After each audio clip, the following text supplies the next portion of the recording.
I never thought a roof rake would land me in the middle of a police investigation.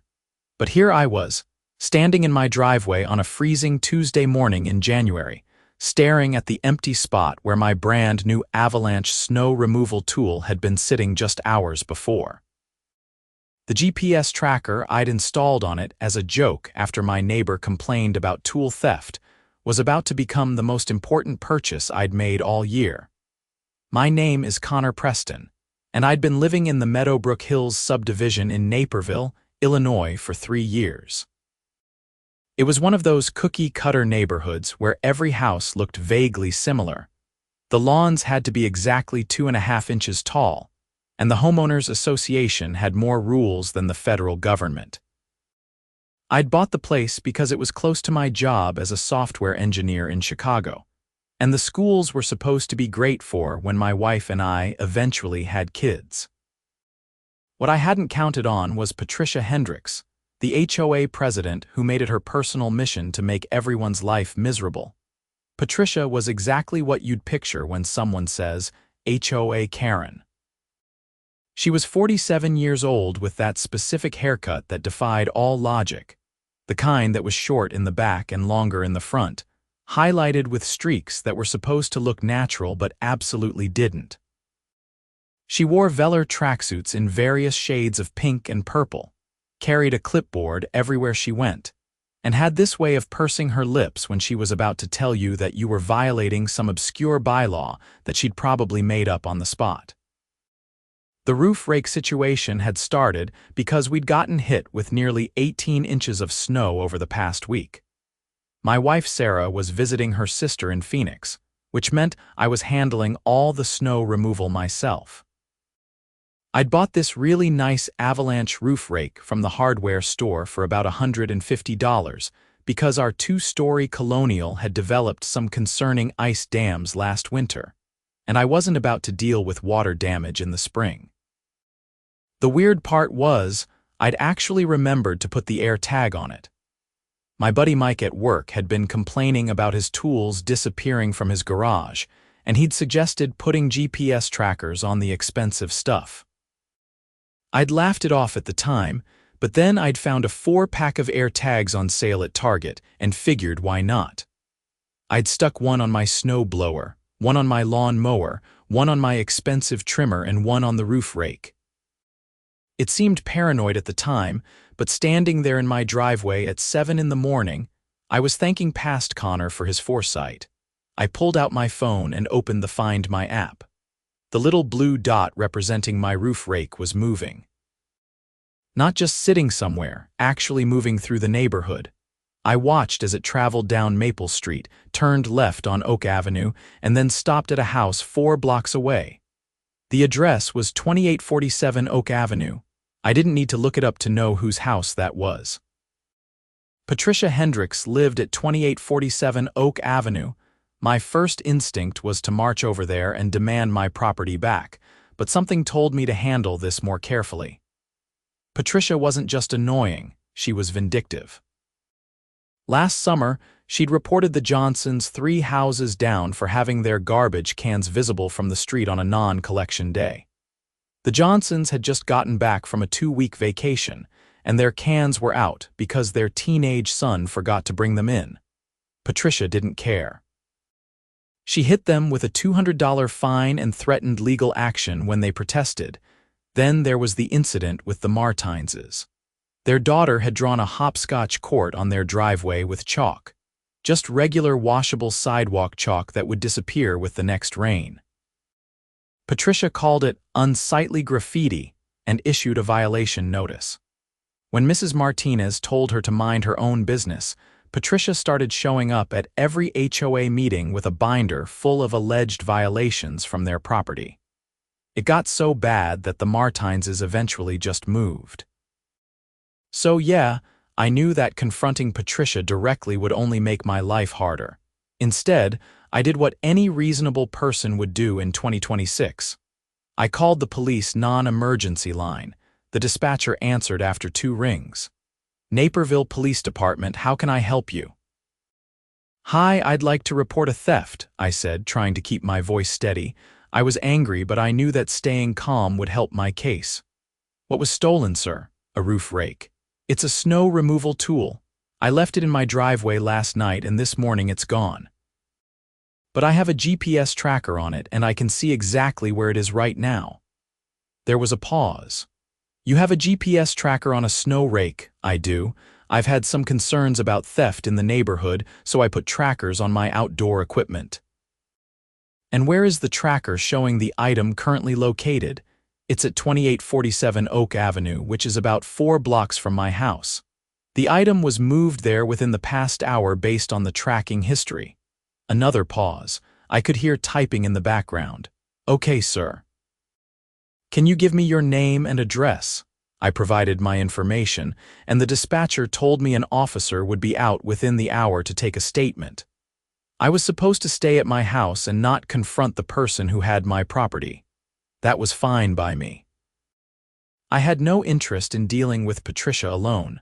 While I waited, I made myself some coffee and pulled up the HOA Facebook group on my laptop. Patricia was extremely active on there, constantly posting about violations and reminding everyone of upcoming meetings. Her most recent post was from 11 last night, complaining about someone who'd left their Christmas lights up past the January 10th deadline. I rolled my eyes. It was January 12th. The person had been in violation for exactly 2 days. I scrolled back through her posts, looking for anything about snow removal or tools. 3 days ago, she'd posted a long rant about how homeowners were responsible for removing snow from their roofs to prevent ice dams and potential HOA liability.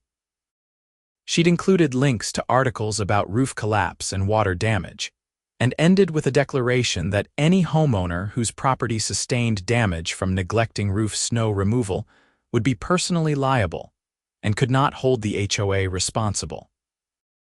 The interesting thing was that several people had commented asking where to buy roof rakes, since they were sold out at most local stores due to the heavy snowfall. Patricia had responded to each comment with variations of "That's not the HOA's problem. You should have been prepared." I was starting to form a theory about what had happened. The doorbell rang at 7:45. I opened it to find a female police officer in her 30s standing on my porch. She had dark hair pulled back in a neat bun and a no-nonsense expression. "Mr. Preston? I'm Officer Jennifer Wade. I'm here about the theft report." "Yes, come in," I said, stepping aside. "I appreciate you coming out." She came inside and pulled out a notebook. "So walk me through what happened." I explained the whole situation. "I'd bought the roof rake a week ago, used it to clear my roof, and left it leaning against the side of my garage last night. This morning it was gone, but the GPS tracker showed it had been taken to Patricia Hendricks' house." "And you're certain about the GPS location?" Officer Wade asked. I pulled out my phone and showed her the Find My app. The blue dot was still sitting at Patricia's address. "It's been there for almost an hour now. Before that, you can see the route it took from my house to hers." Officer Wade studied the screen, then made some notes. "And why do you have a GPS tracker on a roof rake?" "I've been having concerns about theft in the neighborhood. Several people have complained about tools going missing. I put air tags on my expensive outdoor equipment as a precaution." "Do you have proof of purchase for the rake?" I did. I pulled up the email receipt from Ace Hardware on my phone. "Bought it on January 4th. Paid $149.99 plus tax." Officer Wade photographed the receipt with her phone. "Okay, and tell me about your relationship with Patricia Hendricks." This was the tricky part. I didn't want to come across as someone with a vendetta. She's the HOA president. We've had some disagreements about various rules and enforcement, but nothing major. I've never had a personal conflict with her. That wasn't entirely true, but it was close enough. Patricia and I had butted heads a few times. She'd once threatened to fine me because my car was parked in my driveway for more than 24 consecutive hours. Apparently, there was some rule about preventing the appearance of inoperable vehicles. I'd pointed out that my car was perfectly operational and I just happened to be working from home that week. She'd backed down, but she'd watched me like a hawk ever since. Has she ever taken anything from your property before? Not that I'm aware of. Officer Wade finished her notes. All right. Here's what's going to happen. I'm going to go to Miss Hendricks' residence and investigate. If your property is there, we'll determine whether this was a misunderstanding or an actual theft. I'll need you to stay here in case I have follow-up questions. Absolutely. Thank you, officer. She handed me a case number on a small card. You can reference this if you need to follow up. I should have more information for you within a couple hours. After she left, I tried to focus on work. I had a meeting at 9 with my development team, but I kept checking my phone every few minutes to see if the GPS location had changed. It hadn't. My roof rake was still sitting at Patricia's house. The meeting was a disaster. I was completely distracted and my boss called me out twice for not paying attention. I apologized and blamed it on not sleeping well, which wasn't entirely untrue. I'd been up late dealing with some server issues. At 10:30 my phone rang. Unknown number, but the area code was local. Hello. Mr. Preston, this is Officer Wade. I need you to come down to the station at your earliest convenience to give an additional statement. My heart started pounding. Did you find my roof rake? I did. It was in Miss Hendricks' garage. I'd rather discuss the details in person. How soon can you get here? I can leave right now. Perfect. Come to the front desk and ask for me. I grabbed my keys and jacket and headed out. The Naperville Police Department was only a 10-minute drive from my house, which was one of the reasons I'd chosen this neighborhood. Sarah had insisted on somewhere safe with responsive emergency services. The station was a modern building with glass doors and a clean, professional interior. I approached the front desk and told them I was there to see Officer Wade. She came out a few minutes later and led me to a small interview room. Have a seat, she said, gesturing to a chair. Can I get you water or coffee? I'm good, thank you. She sat across from me and pulled out her notebook again, along with a tablet. So I went to 2847 Oak Avenue and spoke with Patricia Hendricks. I asked if she had recently acquired any snow removal tools, and she said no. When I asked if I could check her garage, she initially refused, but I explained that I had probable cause based on GPS evidence indicating that stolen property was on her premises. She became quite defensive but eventually allowed me to look. And you found my rake? I did. It was leaning against the wall in her garage, partially hidden behind some storage boxes. When I pointed it out, she claimed that she'd found it abandoned on the street and assumed it was trash. I felt my face getting hot. That's completely false. It was in my driveway on my property. Officer Wade nodded. I suspected as much. The problem is, proving theft requires demonstrating intent. Miss Hendricks is claiming that she found abandoned property and had no knowledge that it belonged to you. But the GPS shows it traveled directly from my house to hers. It didn't sit on a street corner or in a public area. I know, and that's helpful, but GPS can show location, not necessarily how the item got there. A defense attorney could argue that someone else took it and left it near her property and she found it. I slumped back in my chair. So she's going to get away with this. I didn't say that. Officer Wade pulled up something on her tablet. Here's the thing.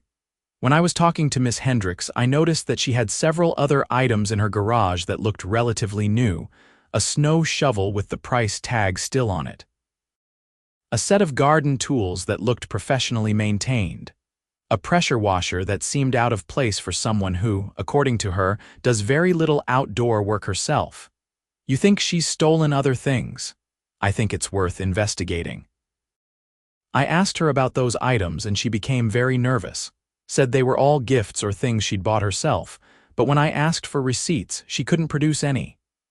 Officer Wade leaned forward. I'm going to be honest with you, Mr. Preston. This case is complicated by the fact that Miss Hendricks is a prominent member of the community. She's the HOA president, she's on several local boards, and she's going to have resources to fight any charges. But I believe you, and I think there's enough evidence to pursue this. What happens now? I've retrieved your roof rake. You can pick it up from evidence after we process it, which should be later today. I'm going to write up a report recommending that charges be filed for theft.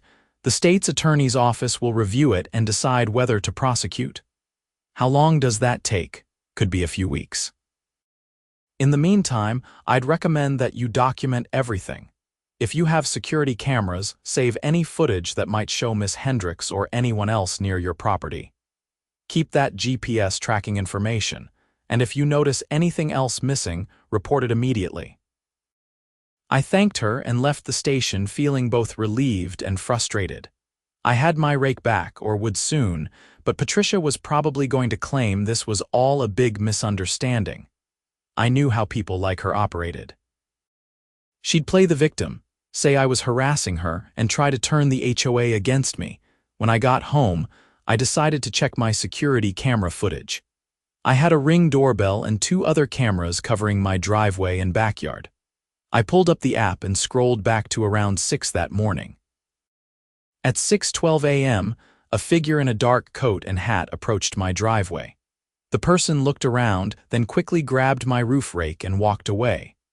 The footage was grainy because it was still dark out, but the person was definitely female and appeared to be average height and build.